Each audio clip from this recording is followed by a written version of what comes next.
It's frustrating that people would, speak ill of this or think we shouldn't do this. I mean, this is a celebration of people who are great contributors to our city in all facets of life. In 2005, Stephen Mendel became Edmonton's first mayor to walk in the Pride Parade. Only a mayor can do this.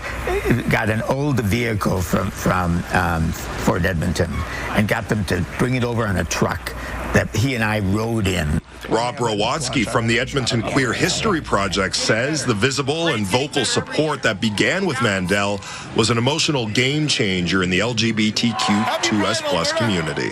Happy Friday! It shows the work of advocates like Michael in changing the landscape of the culture in the province. Let's just celebrate who we are, what we do, and where we live. It took another 7 years before the first Alberta Premier would join.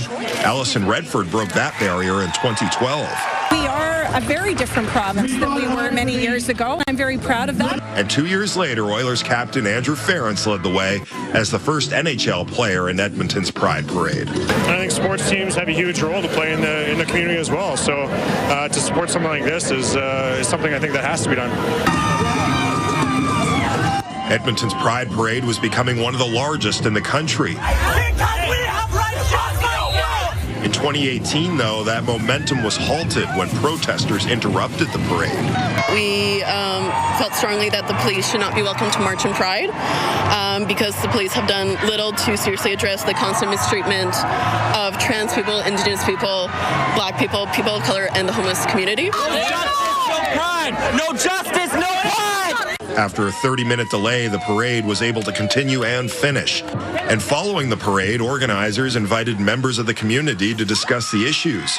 Fair says the meeting fell apart and police had to intervene. A relatively short time later, the organizing group said that they were done and there would be no more parade. Rowatsky says the things people fought for during Edmonton's early marches, including sponsorships to cover costs, police participation, and representation from government, had now become the issues. Those were huge victories for the community and the people putting on the parade. Yeah. And they became the problems.